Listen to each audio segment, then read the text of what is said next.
In Red Dead Online, the Moonshine role is currently the only role that involves owning a property, your Moonshine Shack. In this video, we're going to be going over why the Moonshine role is the most insane way to earn money in Red Dead Online. But before we do get into all of that, be sure to like, subscribe, and hit the notification bell so you never miss any content just like this.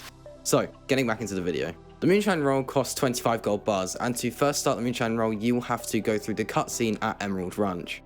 Once you have gone through this cutscene, you'll be able to buy your Moonshine Shack. The locations are in New Austin to the north of Green Hollow in Hennigan's Stead, in West Elizabeth southeast of Manzanita Post in Talltrees, in New Hanover east of Hanny's Bethel in the Heartlands, in Amberino southwest of Cattail Pond in Grizzlies West, and in Lemoyne southwest of Macomb's End in Bayou Noir. In my opinion, and what I find to see is most commonly said, is that Talltrees is the best location.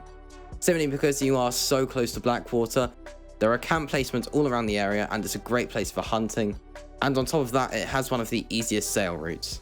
In terms of general location, the Moonshine Shack at Emerald Ranch is probably the best because, well, it's at Emerald Ranch. But for sail routes, it is definitely the worst, so I would not suggest that location. The Moonshine Shacks in Amberino and New Austin definitely have very bad locations, but their sail routes are okay, but because of their locations, I don't suggest them. However, the Moonshine Shack in Bayou Noir is definitely a good location and definitely has some good sail routes, so it's really up to you whether you go for Talltrees or Bayou Noir, but my personal favourite is Talltrees. Once you have chosen and purchased your Moonshine Shack for 25 gold bars, you will now need to play through the story missions and the 2 setup missions that come with purchasing a Moonshine Shack. Once all this is done, you're really starting to get the business going. So, providing you have all this done, it's time to look at upgrades. To get the most out of your Moonshine business and to be as efficient as possible, you'll want to buy all of the upgrades. Buying all the upgrades does include the bar expansion and the bar band, simply because these are great for daily challenges. More often than not, something to do with the bar expansion will appear in one of the Moonshine daily challenges. I suggest buying 2 bar themes as well. Maybe do wait until they are on a deal, simply because these are often in daily challenges as well. And you will need 2 since this is part of switching bar themes, which is a daily challenge. Included in the upgrades is the Moonshine Still upgrades. These are absolutely crucial. No matter what, you will need these. Be able to get the 3-star Moonshine and to be able to get the best profit, you will need these upgrades. You might be looking at them and thinking, well, yeah, these are expensive, and they are. But you will earn this money back in just a couple of hours. So 100% buy these upgrades. It is also worth noting that for these Still upgrades, you will need to be at Moonshiner level 10. This is something that you'll get pretty close to with the story missions, but you can also do a few bootlegger missions and a few Moonshine sales in the meantime to get that up. So once you do have all the upgrades and you have the Moonshine Shack all ready and prepared, it's time to start looking at Moonshine flavors. There are 2 Moonshine flavors that always have an active buyer.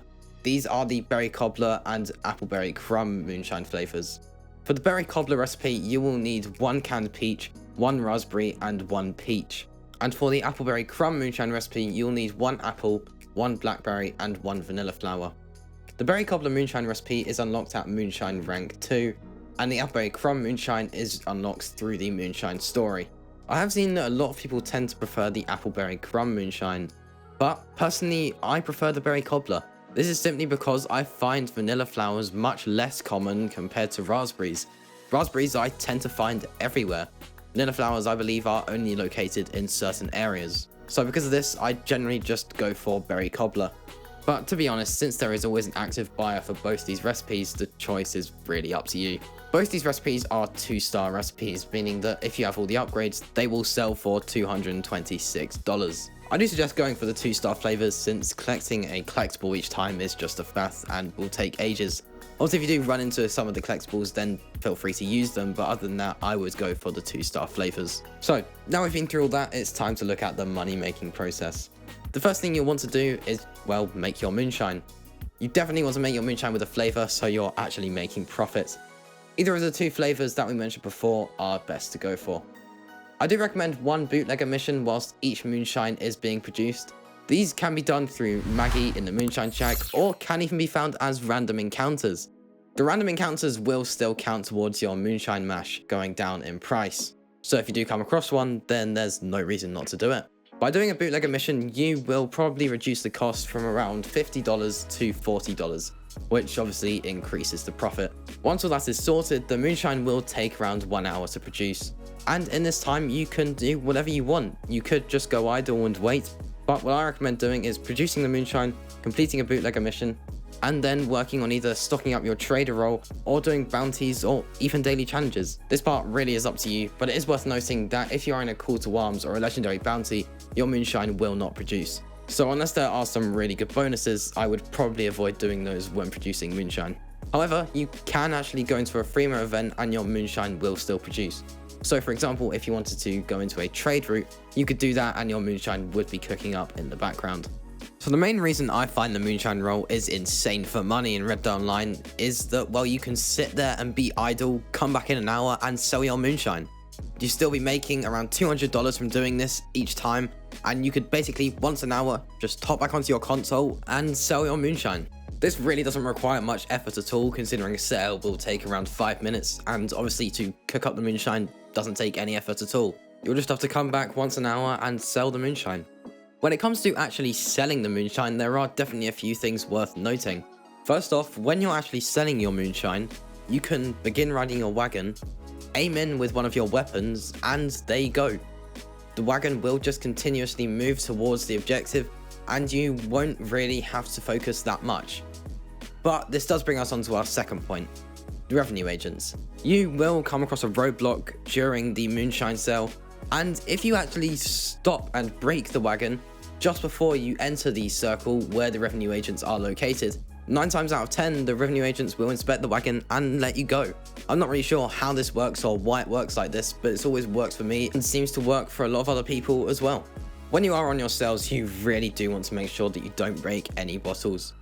When I was first starting out with the moonshine role, I did it all the time. When I first started out, pretty much every sale, I would have 19 out of 20 bottles at a maximum. So I wouldn't worry too much if you are just doing this at the start, but it is something to try and get out of the habit of, since it really does impact the profit. If you lose one bottle, you are going to lose about $70 of profit. You will still be making profit, but it will get to a point where if you're breaking so many bottles, you just won't be making enough profit. So yeah, try not to break any bottles, but worst comes to worst, you will lose about $70 of profit, but there is still some profit to be made, so not to worry. So that does bring us to the end of this moonshine video. I hope now you understand the whole moonshine role and why it is insane for money, especially with being able to go idle in between sales. With hopping on just once an hour, you're able to make about $200. So obviously this is a great money making method. So that does just about wrap up things here. Be sure to like, subscribe and hit the notification bell so you never miss any content just like this. I'll see you in the next one. Peace.